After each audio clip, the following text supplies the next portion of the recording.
dabar čia yra netiesioginis būdas. Mes nematom grunto. Nu, o kartais norėtųsi sužinoti, kas ten yra, ar ten smėlis, molis, ar ten su organika, ar be organikos. Tai norint pamatyti gruntą, yra naudojama zondavimo adata.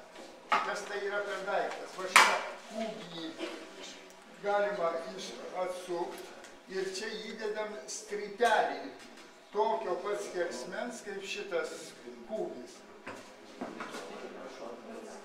Bet tas strypelis turi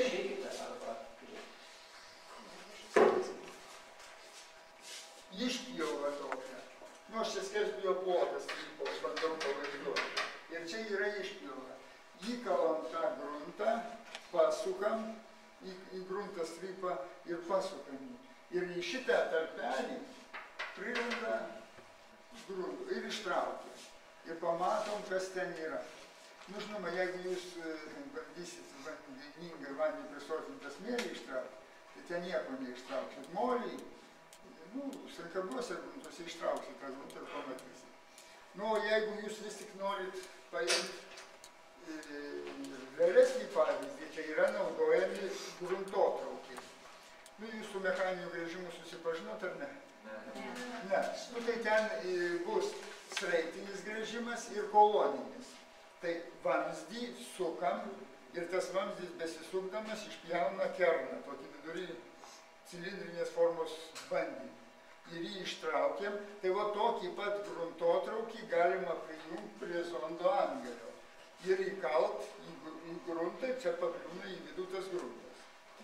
Bet jeigu jūs bandysit paimti smėlį tokiu būdu, purų, jūs vis tiek gausit tankų.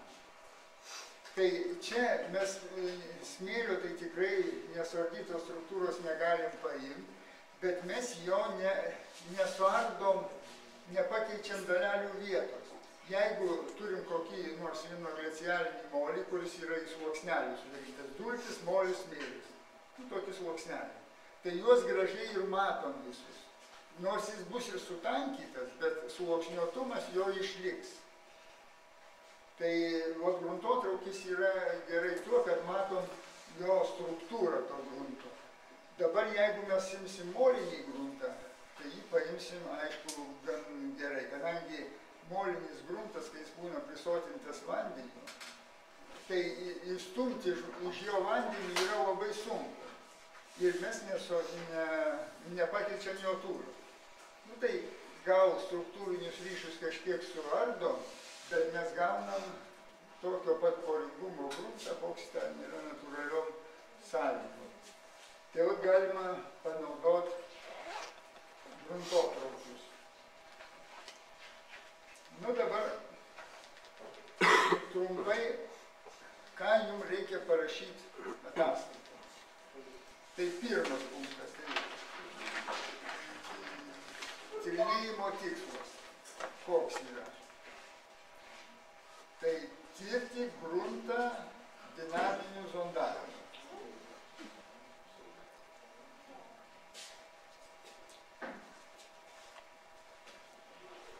Nu, tiksliau tai būtų nustatyti grunto reakciją į mechaninius poveikius. Nu, tai jūs suskaičiuosite ant smūgių skaičių, kuris reikalingas įgilinti gruntą į zondą į gruntą 10 cm. Tirti grunto reakciją, veikiant mechaninius poveikius. Toliau, jūs aprašot prietaisus. Pirmas tikslas, antras prietaisai. Tai jūs pažymite, kad Lietuvoje nėra nestandartizuotas šitas metodas. Nu ir ten jūs galite atšviesti ir įklijuoti va tas schemutes, kad yra Austrijoje standartas išleistas, Europos Sąjunga, va Austrijos standartas čia yra schema principinė.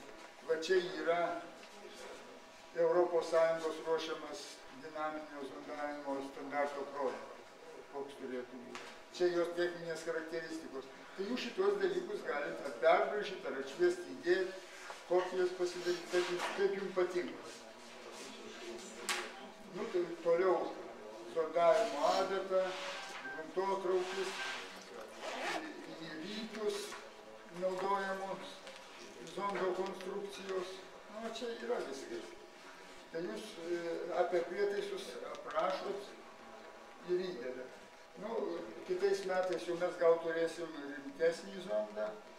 Tai bus 10 kvadratinių centimetrų skersmens. Ten šitas tai yra 1 metrą zonduojam, o ten galėsim zonduoti iki 8-10 metrų ir mechaninį zondą, kur nereikės kilnoto, ten automatiškai kilnojama.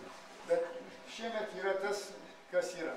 Nu, o aprašo tą visą konstrukciją zondo ir parašo, o mes zondavom vat su tokiu zondu.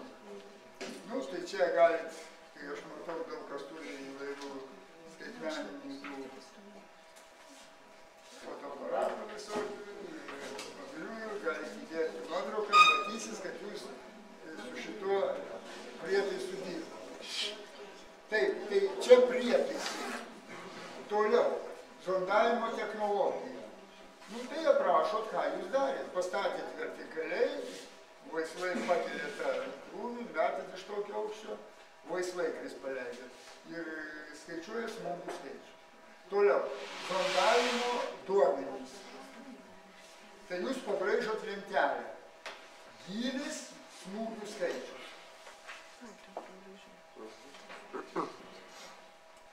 Toliau, zondavimo duomenų apdorojimas.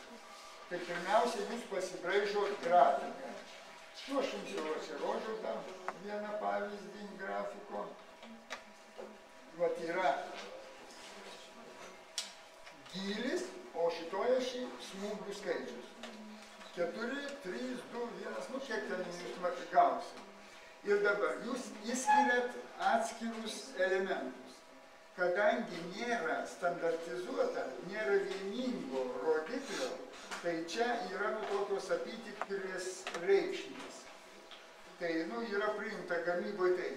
Jeigu 10 cm reikia įkalt mažiau negu 8 smūgių, tai gruntai, smėliai yra purūs, moliniai gruntai minkštai arba takiai plastingi. Šitie gruntai netinka pastatų pagrindams. Kokie būtų gruntai? Smėliniai? Purų smėliai arba minkštai ir takiai plastingi moliniai gruntai. Tai jie netinkami pastatų pagrindams. Dabar jeigu yra nuo 8 maždaug iki 20, tai yra vidutiniškai suspaudžiami gruntai. Tai būtų kas? Vidutinio? Nuo 8 iki 20. Čia yra orientacinės, aš tai manyčiau, kad net iki 10, o paskui nuo 10 iki 20 ir daugiau. Tai yra vidutinio tankumo smėliai įvairūs, moliniai gruntai, kietai plastingi, gal puskiečiai iš dalies, kietai plastingi pagrindinai. Nu ir jeigu daugiau už 20, tai smėliai yra tankus, o moliniai gruntai kieti. Nu ir iš dalies dar gal puskiečiai įeiti į tą intervalą. Tai jūs tam grafike įskiriat. Jeigu gavot mažiau 8, tai užrašot, kad silpni gruntai, suspaudžiami, netinkami pagrindams. O vidutinio suspaudžiamumo ir tankus, stiprus gruntai. Jeigu